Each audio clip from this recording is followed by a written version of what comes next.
नमस्कार, स्वागत है आपका सागर कोचिंग सेंटर भगवानपुर में। मैं हूं श्रवण कुमार सागर। इस वीडियो में हम आपके लिए लेकर के आए Rajasthan NMS exam previous year question paper 2025 जो 19 जनवरी को एग्जाम हुआ था राजस्थान में। तो इसके हम गणित के जो प्रश्न पूछे गए थे तो उनको आज के क्लास में हम सॉल्व करने वाले हैं। तो ये वीडियो काफ़ी इंपॉर्टेंट होने वाला है उन स्टूडेंट के लिए जो 16 नवंबर 2025 को का एग्जाम देने जा रहे हैं। तो देख सकते हैं किस टाइप का प्रश्न आपको आएगा और इसको कैसे सॉल्व करना है। तो आइए शुरू करते हैं। एनएमएस एग्जाम में पास करने के लिए गणित का प्रश्न बहुत महत्वपूर्ण होता है, क्योंकि गणित से 20 प्रश्न पूछे जाते हैं और ये आपको सेट पेपर में नंबर बढ़ाने में बहुत ही महत्वपूर्ण भूमिका निभाता है। क्योंकि सेट पेपर में साइंस और सोशल साइंस के प्रश्न आते हैं और ज़रूरी नहीं कि आपको हर प्रश्न का आंसर पता हो, लेकिन गणित एक ऐसा विषय है जिसको हम सॉल्व करके सही आंसर इसका पता कर सकते हैं। तो आइए देखते हैं गणित के 20 प्रश्न, इसको सॉल्व करने के लिए भी सीखेंगे। तो देखिए यहाँ पहला प्रश्न है, दिए गए आंकड़ों, यहाँ पे कुछ संख्या दिया गया है, इसका प्रसार पूछ रहा है। ठीक है, यहाँ पे देखिए प्रसार का मतलब अगर आपको नहीं समझ में आ रहा है तो आप यहाँ इंग्लिश में भी इसी क्वेश्चन को लिखा हुआ है। तो यहाँ पे देख सकते हैं, यहाँ पे रेंज लिखा हुआ है, यहाँ पे होना चाहिए था परिसर, लेकिन यहाँ पे थोड़ा अशुद्ध लिखा हुआ है तो हमें नहीं पता चला कि प्रसार मतलब तो होता है विस्तारित रूप, लेकिन यहाँ पे लिख दिया प्रसार। तो इसका सही यहाँ पे नाम क्या है, रेंज। रेंज का मतलब होता है परिसर। ठीक है, तो परिसर का सूत्र क्या होता है कि उच्चतम मान घटाओ निम्नतम मान, यानी परिसर अगर किसी चीज़ का निकालना हो तो कैसे निकालेंगे, जो संख्या इसमें सबसे बड़ा है उसको लिखेंगे और उसमें से जो सबसे कम है उसको घटा देंगे तो परिसर निकल जाएगा, रेंज निकल जाएगा। तो इसमें देखिए सबसे बड़ा कौन है, इस दिए गए संख्या में 9 है और सबसे छोटा कौन है 1। तो 9 में से 1 जाएगा तो कितना बचेगा 8। तो इसका परिसर या रेंज कितना आएगा 8 आएगा, यानी ऑप्शन नंबर तीसरा इसका सही है। तो अब अगर आपसे एग्जाम में परिसर निकालने पूछे तो आप आसानी से इसको बना सकते हैं कि उच्चतम मान घटाओ निम्नतम मान। चलिए अगला प्रश्न देखते हैं। नंबर 72 में है, एक थैले में 4 लाल व 2 नीली गेंद है। थैले में से एक गेंद निकाल ली जाती है, गेंद की नीली होने की प्रायिकता। क्या पूछा जा रहा है, प्रायिकता। तो प्रायिकता का सूत्र याद रखिएगा, अनुकूल परिणाम बट्टा कुल परिणाम। ठीक है, क्या याद रखना आपको, अनुकूल परिणाम, ठीक है आप नोट कर सकते हैं, बट्टे होता है कुल परिणाम।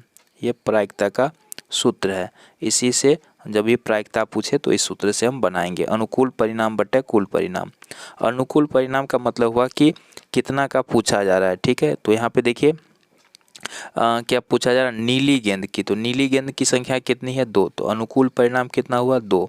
अब बट्टे में क्या होता है कुल परिणाम, तो कुल कितने गेंद है 4 ये और 2, तो 4 2 6।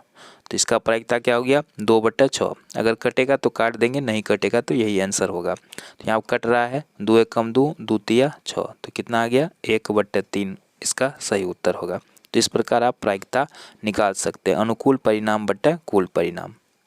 चलिए अगला प्रश्न देखते हैं। यदि 6 विद्यार्थियों के लिए 3 कंप्यूटर उपलब्ध है तो 24 विद्यार्थियों के लिए कितना कंप्यूटर उपलब्ध होना चाहिए। तो देखिए 6 के लिए 3 है ना, तो आधा है, तो यहाँ 24 के लिए तब कितना होना चाहिए 12 होना चाहिए। अगला प्रश्न देखते हैं, रिक्त स्थानों को उपयुक्त संख्या से भरिए। तो देखिए 4 का वर्ग है तो 4 का वर्ग 16 होता है, फिर लिया है 5 का वर्ग यानी 25, फिर प्लस, अब यहाँ पे किसका वर्ग देंगे कि हमारे पास इधर बराबर के उस साइड है 21 का वर्ग, तो 21 का वर्ग होता है 441। तो देखिए यहाँ पे हम किसका वर्ग लेंगे कि दोनों साइड बराबर हो जाए। ठीक है, बीच में बराबर का चिन्ह है, तो यहाँ पे निश्चित रूप से हमें 20 का वर्ग लेना चाहिए 400, तब इसको जोड़ के 441 के बराबर पूरेगा। तो यहाँ पे क्या लेंगे 20 का वर्ग, यहाँ वर्ग का चिन्ह तो लगा ही है, यहाँ पे हम 20 लिख देंगे। ठीक है, तो यहाँ पे दूसरा ऑप्शन सही होगा। आइए अगला प्रश्न करते हैं, 70 ग्राम का 7 किलोग्राम से अनुपात होगा। तो देखिए इधर ग्राम में है इधर किलोग्राम में है, तो जब भी अनुपात निकलता है तो दोनों राशि एक जैसा होना चाहिए। अगर इधर ग्राम है तो इधर भी ग्राम में होना चाहिए। ठीक है, तो आप देखिए 70 ग्राम है, इसका अनुपात निकालना किससे 7 किलोग्राम से, तो इसको भी हम ग्राम में बदलेंगे तो 1 किलोग्राम बराबर होता है 1000 ग्राम। तो 7 किलोग्राम बराबर कितना हो गया 7000 ग्राम। अब 70 अनुपात हो गया 7000, तो 70 अनुपात मतलब बट्टे 7000, तो यहाँ पे 0 0 कट जाएगा, 7 एकम 7 और ये कटेगा 100 मरतबा, तो कितना आ गया 1:100, जो कि ऑप्शन नंबर 4 में है। तो इस प्रकार अनुपात निकाल सकते हैं। यहाँ पे अगला है 343 का घनमूल है। तो 343 का घनमूल निकालिए। तो घनमूल कैसे निकालते हैं? गुणनखंड विधि से, अभाज्य गुणनखंड विधि से। तो इसमें कितना लग जाएगा? 4 3 7 3 10, तो यहाँ पे हम लगा देते हैं 7 से।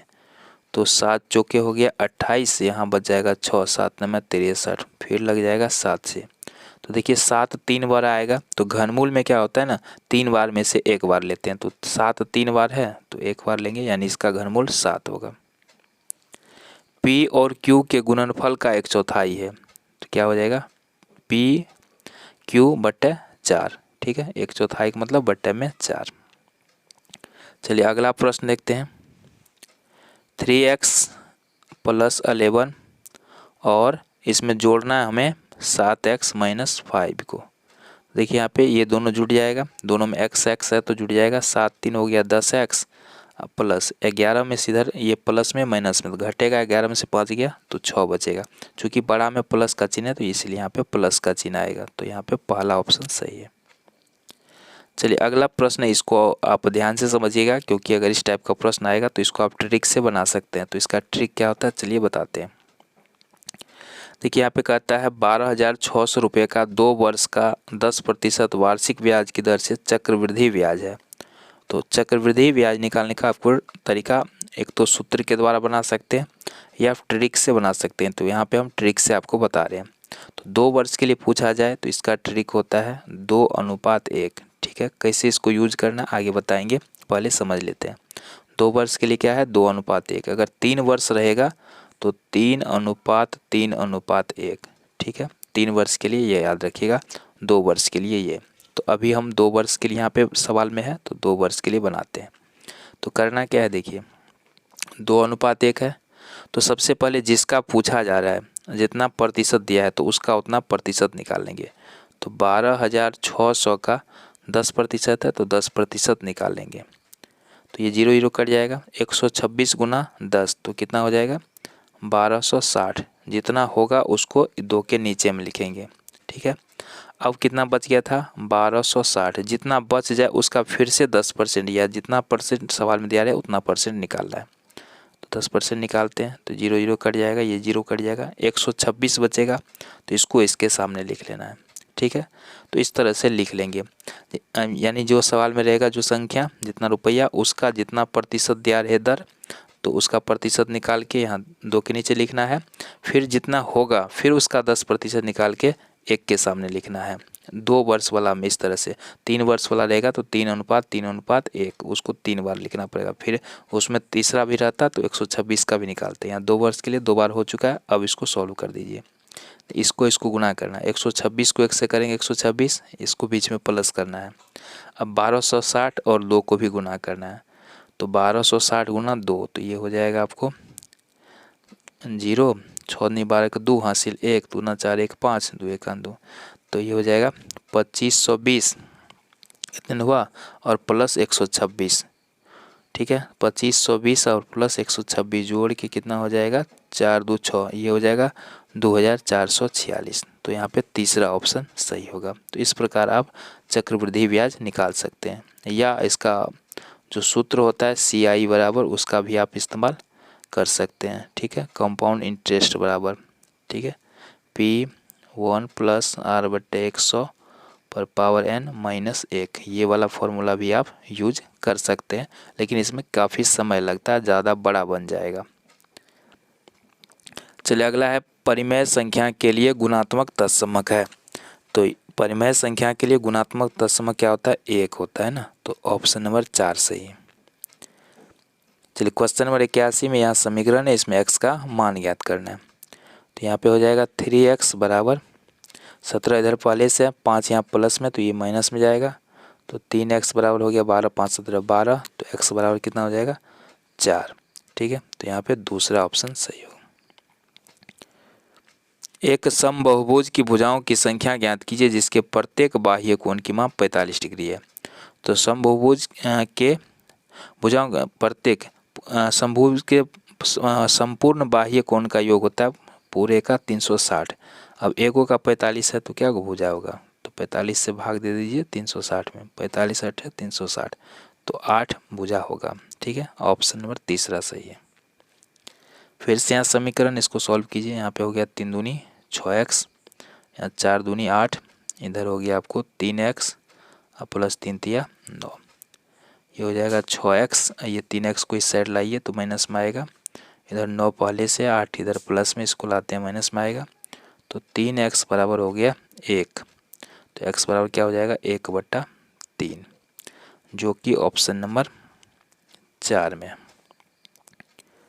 अगला प्रश्न है, निम्न संख्याओं में कौन सी पूर्ण वर्ग संख्या नहीं है। पूर्ण वर्ग क्या होता है, जो किसी संख्या का वर्ग हो। तो 625 क्या है, 25 का वर्ग है। 576 क्या है, 24 का वर्ग है।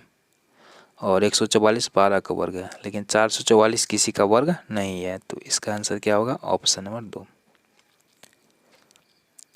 चलिए अगला प्रश्न देखते हैं, क्या निकालना है यहाँ पे, माध्य निकालना है। तो माध्य बराबर होता है सभी संख्याओं का योग बटा कुल संख्या। तो इसमें जितना भी संख्या दिया है सबको जोड़ लीजिए और टोटल जितना संख्या उससे भाग दे दीजिए। ठीक है, तो यहाँ पे सभी संख्याओं को जोड़िएगा तो ये होगा 1280 और टोटल संख्या है 10, तो 10 से इसमें भाग दे दीजिए, तो 128 सेंटीमीटर इसका माध्य निकलेगा। आइए अगला प्रश्न करते हैं। यहाँ पे घातांकीय संकेतन के रूप में लिखना है। तो देखिए 2 पर पावर 0, किसी भी संख्या पर पावर 0 तो उसका मान 1 होता है। ठीक है, 3 पावर 0 तो उसका मान 1, यहाँ 4 पावर 0 तो उसका मान 1। तो क्या आ जाएगा इसका आंसर, ऑप्शन नंबर 3। इसको प्रतिशत में बदलना है, 4/5 को प्रतिशत में बदलना है। तो प्रतिशत में बदलने के लिए 100% से गुना करते हैं, तो कट जाएगा 20 पंचे 100, 20 चौके 80%, इसका आंसर आएगा। चलिए अगला प्रश्न देखते हैं। त्रिभुज का क्षेत्रफल निकालना है। तो त्रिभुज का क्षेत्रफल होता है 1/2 आधार गुना ऊंचाई। तो यहाँ पे 1/2 आधार कितना दिया है 15, ऊंचाई दिया है 10, तो ये कट जाएगा 2 पंचे 10, 15 पचे 75। ठीक है, तो यहाँ पे दूसरा ऑप्शन सही होगा। समपूरक कोण कौन सा है। तो समपूरक कोण क्या होता है, जब दो कोण को जोड़ के 180 पूरा होता है तो उसको बोलते हैं एक दूसरे का समपूरक कोण। तो देखिए इसमें किसको जोड़ के 180 पूरेगा, तो स्वाभाविक है दूसरा नंबर जो है 110 और 70 को जोड़ के 180 पूरेगा, तो ये हो गया समपूरक कोण। चलिए आज का अंतिम प्रश्न है, यहाँ पे x का वैल्यू निकालना है। तो हमें पता है त्रिभुज के तीनों कोणों का योगफल होता है 180 डिग्री। ठीक है, तो यहाँ पे इन दोनों को जोड़िए तो 6 5 11 110 होता है। तो तीसरा कितना हो जाएगा, तो हमारा 70 डिग्री, यानी तीसरा ऑप्शन सही है। चलिए अगली वीडियो में मैथ पेपर लेकर आएंगे, इसलिए चैनल अपने सब्सक्राइब जरूर कर लीजिएगा। धन्यवाद।